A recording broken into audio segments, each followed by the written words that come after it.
Assalamualaikum warahmatullahi wabarakatuh. Nama saya Elsa Putri Andani, NPM 216100010 dari kelas A Manajemen. Video kali ini digunakan untuk menjawab mata kuliah BLKS tentang BPR dan BPRS. Bank Perkreditan Rakyat atau biasa disebut dengan BPR merupakan lembaga keuangan bank yang dikenal melayani golongan mikro, kecil, dan menengah yang pada umumnya lokasinya bertempat di sekitar perusahaan yang membutuhkan. BPR merupakan lembaga keuangan yang menerima simpanan hanya dalam bentuk deposito berjangka, tabungan, atau hal semacamnya. BPR juga sudah ada sejak zaman sebelum kemerdekaan yang biasa disebut dengan lumbung desa, bank tani, dan bank dagang desa atau bank pasar. BPR merupakan lembaga keuangan yang menghimpun dana dari masyarakat lalu disalurkan dalam bentuk kredit yang tujuannya untuk menaikkan taraf hidup masyarakat.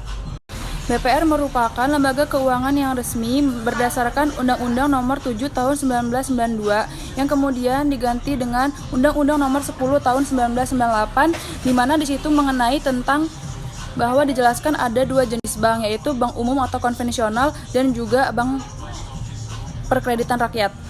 Selain menyalurkan kredit pada pengusaha mikro, BPR juga menerima simpanan dari masyarakat dengan menggunakan prinsip 3T, yaitu tepat waktu, tepat jumlah, dan tepat sasaran. Kemudian saya akan menjelaskan mengenai BPRS. Bedanya BPRS dengan BPR merupakan apabila BPRS ini menggunakan konsep syariah atau prinsip syariah. Perbedaan kegiatan operasional BPR dan BPRS menurut OJK, yang pertama BPR menghimpun dana dalam bentuk simpanan, kemudian BPR memberikan kredit kepada nasabah, BPR menyediakan pembiayaan dan penempatan dana berdasarkan sesuai dengan ketentuan yang ditetapkan oleh Bank Indonesia, kemudian BPR menaruh dana dalam bentuk sertifikat deposito, sertifikat BI, dan sertifikat deposito berjangka. Sedangkan berdasarkan pasal 14 UU nomor 17 tahun 1992, BPR dilarang menerima deposito atau simpanan dalam bentuk giro, BPR dilarang melakukan usaha perasuransian, BPR dilarang melakukan kegiatan usaha dalam bentuk valuta asing, BPR dilarang melakukan penyertaan modal, bank pembiayaan rakyat syariah menurut hukum undang-undang. Sama seperti BPR, yaitu Undang-Undang Nomor 7 Tahun 1992, kemudian dirubah menjadi Undang-Undang Nomor 10 Tahun 1998.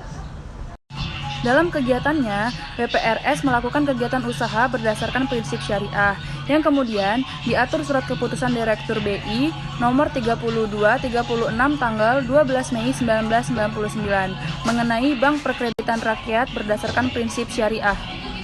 Untuk fungsinya, BPR dan BPRS memiliki fungsi yang sama, yaitu memberi pelayanan perbankan kepada masyarakat yang sulit untuk mendapat akses ke bank umum, kemudian membantu pemerintah mendidik masyarakat dalam memahami pola nasional agar akselerasi pembangunan di sektor pedesaan dapat lebih dipercepat, kemudian menciptakan pemerataan kesempatan berusaha terutama bagi masyarakat pedesaan, kemudian yang terakhir mendidik dan mempercepat pemahaman masyarakat terhadap pemanfaatan lembaga keuangan formal sehingga terhindar dari jeratan rentenir.